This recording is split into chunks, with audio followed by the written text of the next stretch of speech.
I appreciate everybody being here today. We'll have some of the new coaches available. You guys can spend a little time with them. Certainly excited to have them here. This is really our first kind of day all together in the Woody, working together. Had our first couple staff meetings today. I'm looking forward to getting going into February. All right, we'll open up with questions. I know TV, we've got some, looks like you guys have some issues there. Keith, we'll work on it as we can, but we're going to go ahead and get started. Fourth row left there, Jacob Benj, the Lantern. Cool, gotcha. Well, Ryan, first time we've gotten to talk to you this offseason. I wanted to ask you more about the Rose Bowl in particular. You know, Marvin Harrison getting a chance to start a game, that game, and then the way he performed 3 touchdowns, 6 catches. What do you see for him this offseason, where he needs to work, and just your impressions from his game? Well, what we hoped going into the game was to build some momentum, certainly with Chris and Garrett not playing in the game, an opportunity for some of the guys to step up, and we saw that during the game, and I thought Marvin ran some really good routes, certainly stepped up in a big way. 3 touchdown passes in that game was excellent, but I thought he also did a good job in other areas, blocking, and it wasn't just him. You know, I thought Becca was in there, and Julian stepped up as well. Certainly don't know what Jackson did, but it was good to see Mitch Rossi step in there too, and excited to have him coming back. So there was a lot of momentum that was built coming out of that game, which is what we hoped for. And then, like you said, as we get going into March and spring practice, we're looking forward to seeing these guys really now take a more prominent role in the offense. And then we saw what CJ did in the Rose Bowl, but with a guy like Colin Cord right behind him, what do you kind of see for him this offseason? Where do you want to see him take strides, and just how much confidence does he give you being a number 2 quarterback behind CJ? Well, now that you have a certain amount of reps under your belt, you're able to now start to put that on the field. And so he's going to have a great opportunity. Devin Brown's coming in as well, an opportunity to compete this spring. So, we're going to have great competition, 15 practices, and we'll see where we're at. Front row middle, Dave Biddle, 24/7 Sports. Hi, Ryan. I'm just curious about some personnel updates. Is Jerron Cage coming back for a 6th year? What about guys like EA, Taraji Mitchell? Yep, all those guys are back. All those guys are coming back. Yep. And with super seniors now counting against the 85, where does that leave you scholarship-wise? Are you guys letting a little bit of a crunch there? Is that a concern? Or? Well, I mean, with everything going on, it's kind of a floating number again, as it is year in, year out. I would say now more than ever because just of everything that can go on, the transfer portal. So, we want to make sure that, we obviously get to 85, but you have to kind of forecast that out. It kind of puts us in a tough spot because you don't want to be left short. So we'll just keep monitoring it and kind of work through the spring. One more quick one for me. You mentioned Mitch Rossi coming back. Are you guys still going to look for a tight end in the portal, or does Mitch coming back kind of alleviate that situation? We're still figuring that out with depth. Typically, we'd like to have 5 tight ends. In terms of our depth chart, we go through our numbers, which we actually just went back through this morning, making sure that all adds up on offense. And then now, with Jim and his staff going through to make sure that the numbers look right in that area. So we have 41 on offense, 41 on defense, and then 3 specialists. So right now we are at 5, so we're okay there. And we're going to kind of see where the spring goes with Cade. He'd like to start at linebacker, and did a nice job in the Rose Bowl. So we'll keep looking at that to figure out, make sure we have 5 at tight end though. But that's the goal. Front row right, Tim May, Letterman Row. We're good. Huh? We're good. You're good? Competition's good? Never let it be said. Go ahead, Tim. Mississippi State guy with Ole Miss colors on. What do you think?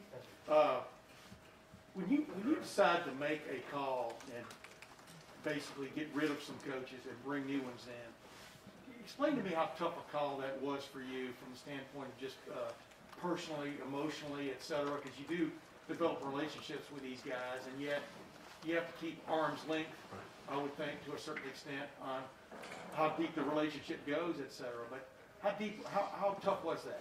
I try not to let that get in the way of building relationships with coaches and with their families. But we also know that we're at a level of college football where the competition is extremely high and the expectations are extremely high. And I know that more than anybody. And so there's an expectation that comes with that. And, I say it all the time, I have a great job, but it's a hard job. And that's one of the hardest parts about it is going through and trying to make those difficult decisions. But at the end of the day, this is more than that. It's about Ohio State football, and there's a lot of people that are counting on this to be right. And so you got to do the best you can. You ask a lot of questions. You make sure you're making the right decision, but at the end of the day, you got to trust your gut and you move forward. And, I've had to do that. Not something I look forward to, but, it's something, again, that'll happen just the way it goes. And So it's certainly not the goal, but we have to be able to adapt and move on as things happen. And specifically with Coach Knowles, for example, did you want to look in his eye? I mean, did you actually have a face-to-face before you hired him? And number two, what is it that you heard from him that really piqued your interest? And what did you tell him? I mean, how much of it was a two-way street conversation, and how much of it was hey, I want this done this way. Are you willing to do blah, blah, blah? Sure. Yeah, no, there was a lot of conversation. I think he probably would say to you, by the end, I asked to do a couple more FaceTimes and a couple more Zooms, and he probably was wondering, what else does he want to see? But I did. I wanted to do that because I knew how important this hire was. But at the end of the day, I was really looking for a head coach of the defense. And certainly his background and all the people that have worked for him and with him have said such unbelievable things. And you watch the film of the way his team plays. They play hard. They have a system, they have answers, and they've done a great job developing. And so when you combine all of those things and all the people that have worked with him and for him, then to me, by the end, when you started going through all the candidates, it seemed like the best fit. And at the end of the day, we had some certain things that we had some common ground on. But at the end, again, when we finished the conversation, I'm going to run the offense. And when this thing's running well, there's a head coach of the defense, there's a head coach of recruiting, there's a head coach of the special teams, and then I'm heavily involved with the offense. If those things aren't happening, and now I take away from the offense, then this the way that this structure is built isn't being optimized. Front row left, Bill Landis, The Athletic. Ryan, the defensive scheme, I feel like more or less has kind of been your vision for things the last few years. Jim's is maybe similar in some ways. Certainly, it's unique with the front and things like that. But how much leeway, I guess, did you have in your mind in terms of the scheme you'd like to see implemented when you were looking for a hire, and is it sort of Jim is free to do what he wants to do? Well, we've always felt like we've been able to recruit really good defensive linemen here. Larry's done such a great job of that.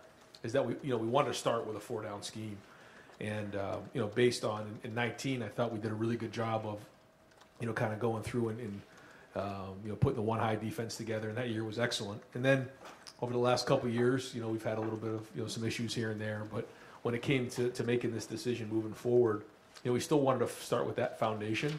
But at the end of the day, based on the personnel that we have, like for instance, we went through and went all the personnel today. Every single guy on the team. The goal is to put our guys in position to be successful, and finding a way to do that. That's the key to college coaching. Just like for us on offense, do you want to be in 10, 11, 12, 13 personnel? You want to figure out how to optimize your guys, and that's really what the goal is going to be on defense. And so I think that'll look similar to maybe it did at Oklahoma State. I don't know. That's going to be up to the defensive staff to determine. But there'll probably be some other things too, some just different things that guys do well that are on our team right now, and trying to figure out what those skill sets are and maximize them to be the most, put them in an environment to be successful. And that's really what it comes down to. So that journey has started now, first day in the Woody after coming off the road recruiting. But I know that journey is going to take a bunch of twists and turns along the way. And, Perry coached probably the two best corners in college football last year. He's got the safeties coach title here. How did you determine with he and Tim who was going to coach corners, who was going to coach safeties, and how will they work together to kind of coach secondary? Yeah, both Tim and Perry both have tremendous resumes. You saw, like you said, what Perry did last year, and then certainly Tim's background of not only playing here, but his background in the NFL, and they both have great secondary background, so they're going to work together, and that's really something that Jim felt strong about. He likes to really coach the linebackers and be able to have a handle on the front end and the back end, and having two guys back there with the experience that they both have and their resumes is going to be tremendous. And they'll start to build their relationship as time goes on, but just very fortunate to have those guys part of the organization. Third row middle, Doug Lamerise, Cleveland.com. Ryan, certainly Jim has more experience as a college defensive coordinator than Jeff did or Kerry did when you hired them here. This idea that you wanted to hire a head coach of the defense, do you feel like that's a change at all from how you viewed things before, or is it similar to how you viewed things before with the defensive coordinator? I think when you look at 2018 to 2019, one of the the advantages coming in as a new staff is that there was a lot in place, and that was something that I felt great about. We felt strong about. It was really good, but there was some carryover there, where this kind of allows us a little bit of a fresh start on defense. And I think, I think this gives us the best opportunity moving forward to, when you look again at the structure, the way things are built here, every staff is different across the country. The head coach is involved with different things. Mine obviously is with the offense. And so I think that this gives us the best chance. And I think it was a little bit different because a lot of the guys who were here stayed here. And then, this gives us a little bit of a fresh start. Having the promotions of Brian and Tony to pass game and run game coordinator, I know everything is collaborative, but how does that change at all your responsibilities with the offense? Is that a sign, are you stepping back even a small percent from the first couple of years with those promotions? I think when you've had the success that we've had on offense, there's a lot of guys who get poached by other programs. They're highly marketable, and so Brian and Tony are two of them, and so with the success that we've had, we're giving them more responsibility. We're giving them a bump and raise. We're doing a lot of things to try to make sure that they feel like they're being compensated for what they've done, and we've had a lot of success, and that's a good thing. And so that's part of the process and the landscape of college football right now. And then to tie this all together, you've been doing this head coach thing for a while now. You said different head coaches do it different ways. What in your mind is sort of your ideal delegation of your own duties in terms of your quarterback experience, your play calling experience, your offensive game plan? But you're not just the offensive coordinator. You're the head coach of the entire team. Yep. How do you think you have handled that in your first 3 years as the head coach?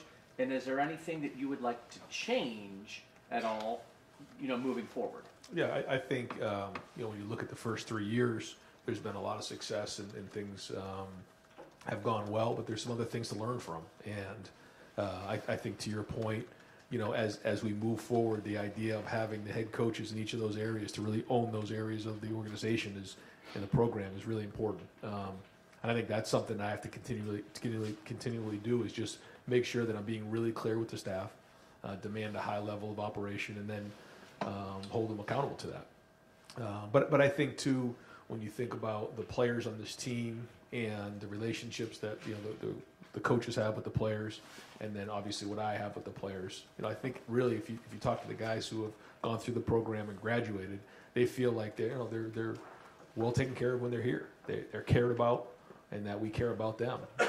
In the same vein, we also have to win every game here. That's part of the expectation. So balancing that is something that I think we've done well, but I also think that we can continually improve on and try to adapt to the times too, because there's a lot of changing going on right now, and it's something we talk about on a daily basis. So right next door, Dan Hope, 11 Warriors.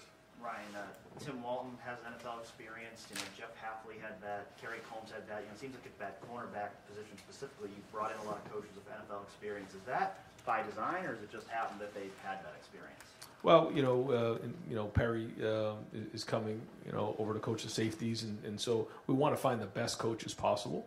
And if a lot of the coaches that have coached in the NFL have coached some of the best players in the country. And so when someone comes in as a recruit, they want to be they want to be coached by the best and be developed by the best. And I think that's a little bit of coincidence, but also not. If you're trying to go find the best guy at what he does at his job, a lot of those guys had coached in the NFL when you look at the resumes, and Tim's one of them. In terms of, you mentioned Jaron and Gerard Pellier coming back. I think right now it puts you at like 92 scholarships or something like that. Are you concerned at all about roster crunch with the numbers you have right now? No, I think we talk about, it's going to take care of itself just by the way that things go right now with the portal. And what I don't ever want to do is be caught without 85 guys. And so it puts us in a little bit of a tough spot, but we'll keep managing it and try to figure it out as we go. And just to clarify, Seven Banks hasn't said anything publicly. Has he moved on from the program? So he graduated, and he's moving on. I do have a meeting with him and his family tomorrow. Over here to the right, Clay Hall, WSYS. Could you give, on the 4 guys you hired, I know you had a prior relationship with Justin Fry, but could you just kind of connect the dots on how you settled on those other 3 perhaps? Sure. Yep. Yeah. So I kind of shared a little bit with Jim. Kind of went out and tried to go find the best coordinator in the country. Went through that process, and And then with Tim and with Perry, we interviewed a lot of guys, and Jim was a part of that. Made a lot of phone calls, asked a lot of questions, interviewed a decent amount of people to go through the process, and felt like we weren't rushed. And going through the loss we had at the end of the season and having the time during the Rose Bowl to kind of be thorough through that process. And part of it was some of the guys that were already on staff here and saying maybe those guys are the right fit. But we decided that we thought in the end, after going through the whole evaluation process, that Perry and Tim were the best fit. How about Justin? Was that a no-brainer for you? Were you always had him in the back of your head? Well, he and I worked together before Boston College, so I know exactly what he can do and how talented he is. He's very, very talented. He really connects well with players, very good technically and fundamentally. And then, he's a Midwest guy. He played at Indiana. His wife's from up in Mentor, Ohio, so they're Midwest people, so that was a great fit. Hey, clarify something. Did Tim solicit you, or did you solicit Tim Walton? I called Tim. Yeah. Right behind Clay, Whitney Harding, channel WCMH. Hey Ryan, I'm gonna change the subject real quick. Okay. An Ohio team is in the Super Bowl, and 5 guys who have played here are going to be playing in that game. I mean, how exciting is it for this program to have the special connections in this year's game? Well, I think it's exciting for the whole state of Ohio. Just to have the Bengals in the Super Bowl. Certainly, the story of how really where they've been the last few years, where they were last year. Even this year, they feel like they've been underdogs the whole way, and now here they are in the Super Bowl. So excited for that whole organization, and certainly all the guys who have played. In particular, Joe and everything he's kind of been through with the injury last year, and just his whole journey has been tremendous to be someone to watch and enjoy and cheer him on. But then, like you said, there's a lot of other Buckeyes on that team: Sam Hubbard, Von Bell, and Eli Apple. I mean, there's a whole bunch of them that played really, really well. And so, how exciting to come back to your home state and bring your team to a Super Bowl. And so excited for them. And certainly the next couple of weeks will be great in preparation. And I think they have a real chance to win that game. They've been underdogs the whole way. At some point, I guess they won't be underdogs, but pulling for them. And kind of back to the original topic about the coaches you're bringing in.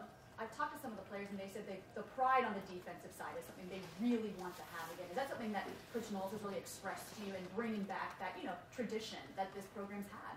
Well, I think the guys feel it coming off of that last game, and actually the way they played in the second half of that Rose Bowl, you can feel it. We've been on the road the last couple of weeks, so our players have been kind of chomping at the bit to get find out what's going on, where are we running, what's our scheme, all those type of things, and so we're finally back in the Woody now and kind of get going on that process.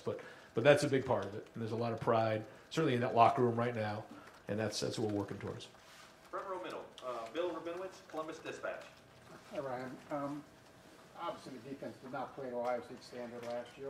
Was there ever a thought to just kind of tweak it a little bit as opposed to having the kind of overhaul that you did? And how tough a decision, I was going to ask you that earlier, to make that kind of overhaul? What finally said, we got to do this? Yeah, I certainly considered that, and considered a lot of things, and thought long and hard on it, and weighed heavy on me. But I felt like a fresh start was the right thing to do. I felt like that's kind of what we had been doing the last couple of years, is tweaking it and bringing a guy in and moving a piece over here. And I really want to start fresh and have a system in place so that when something goes wrong, there's an answer to the system, and everybody believes in the system. And I just felt at the time that was the right thing to do. And in terms of Jim specifically, he was in demand. There were a lot of places that were apparently pursuing him. What made you decide he was the guy that you had to have? Well, just going through the whole interview process, and there was probably 7 guys that I recognized that I thought would be good fits in terms of what we think, and in terms of schematics and who was out there and who had done really well. And when you started to kind of cross off some of the names and check the boxes off, Jim was the guy. And I thank Gene Smith for allowing me to go get the best. He never asked a question on it. He said, just you go get whoever you think is the best defensive coordinator for Ohio State this year, and didn't ask any questions in that area and allowed me to go do that. So, really appreciate him, President Johnson, the board, for allowing me to do that. That's not the case at most places, but I think we got the best. And he's an interesting guy, just personality from everything I've read. What are your early impressions of him, just as a guy? Very intelligent, former head coach. He's been through it before. I think he'll tell you, he told me he's put in his 10,000 hours, which is from a book, I think, by Malcolm Gladwell. He's really poured his time and heart into this game and this profession.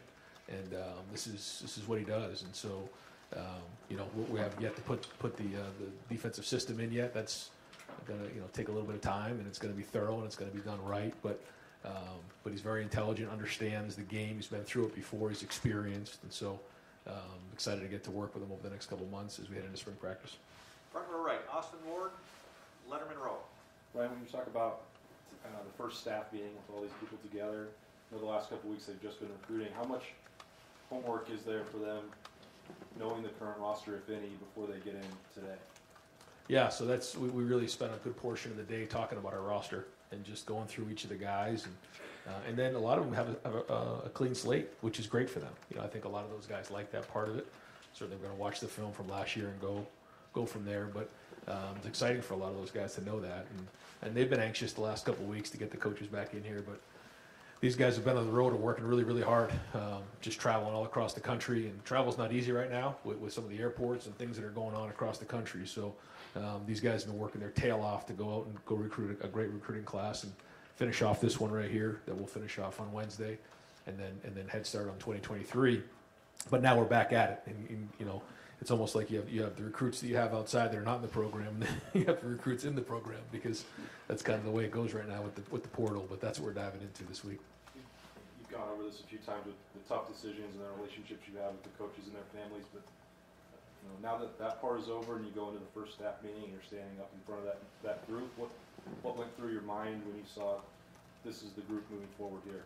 Just a new group and a fresh start, and new ideas, new perspectives, which is a good thing. It's healthy in our organization, especially when we have guys who have been here for, some guys 5, some guys 7. There's been a lot of people who have been here for a long time, and the continuity's been great. That's a big part of our success here. But having fresh ideas and new perspectives is really good and refreshing. Third row right, Nathan Barrett, Cleveland.com.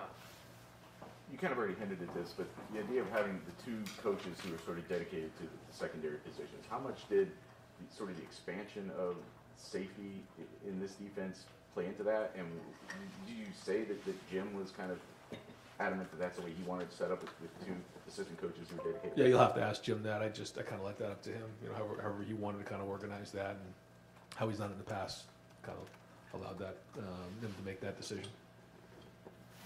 You said that you wanted someone to come in and sort of implement a system. You're talking about this in a little bit of a different way than you were just a couple of years ago, where it was more about, this is the defense that I want to have. Was that a conscious decision on your part that you needed to sort of relinquish that to someone else, or how did that? No, I think it just happened naturally with Jeff and I's relationship. When Jeff came in, he came in from the 49ers, and really believed in the 4-down, single high, kind of the Seattle Seahawks, Pete Carroll, cover 3 defense that a lot of teams run in the NFL, and really something in college right now we're doing that. And so when he and I sat down and had a long discussion about that, and then sat down with Greg Madison and talked about his background in terms of the run game up front, it just kind of married together naturally, because I felt like those were the 2 best guys at the time to bring in here, and that just kind of worked out that way. And really, when you think about the team that we had, it just made sense, with Chase and some of the guys we had up front at the time. It just made sense with Jeff, and you had Jordan at free safety, and those guys are still playing the NFL now. So at that time, that was the right thing to do, and but now it's time to make a change. Knowing then that Jim was then going to now bring in his scheme, was there something about that scheme when you studied it that you thought would fit this personnel, or just that in general you thought as an offensive coordinator, like, this is going to give 18 problems? Both. Yeah, I mean, I think that he does. He starts in a 4-down and then can kind of change from there and really attacks the offense on how they're doing things, just the way they play. But I think when you look at the personnel we have right now on defense, it's going to fit really well with what he's going to do as we head into next year. Front row right, Joey Kaufman, Columbus Dispatch.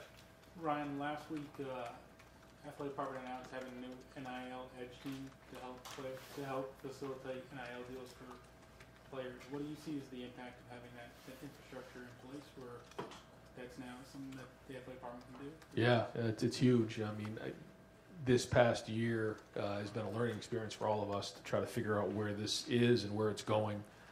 Some of the opportunities that our players have had are, in some metrics, the number 1 in the country, just with the city of Columbus, the brand of Ohio State, the brand of Ohio State football. Some of our guys have really capitalized on this. It's been tremendous, some of the opportunities that they've been afforded. And so now the more and more that we can get involved with this, at the administration level to do it. Now we have to follow the rules, and so we're going to be really cautious about that and make sure we're doing things the right way and be deliberate about what we're setting up. But Gene's on the forefront of this to make sure that we're competing with everybody in the country.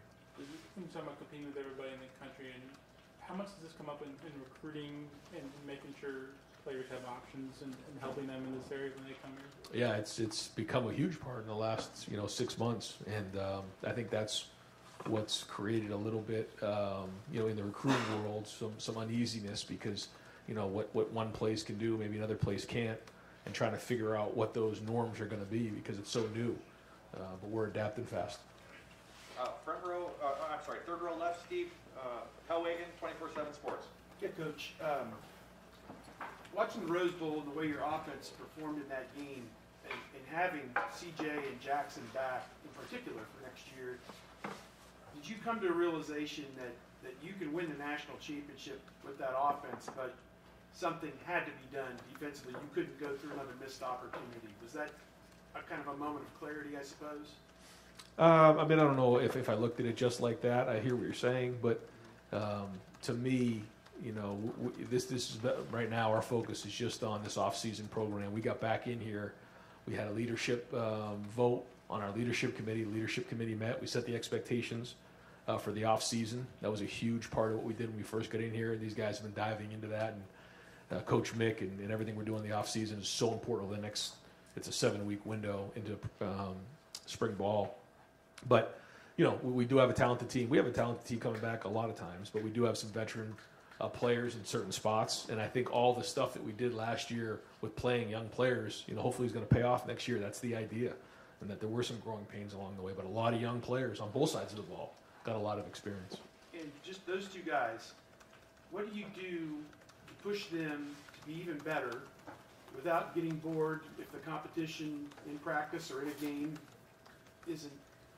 it's too easy for them at times? I don't know. What do you do so that they avoid stepping into that pothole and not taking a step back, I guess? Well, I think, and this is a conversation for down the road with these guys, is that it's really just about the process on a daily basis, and it's about them and the standard they set.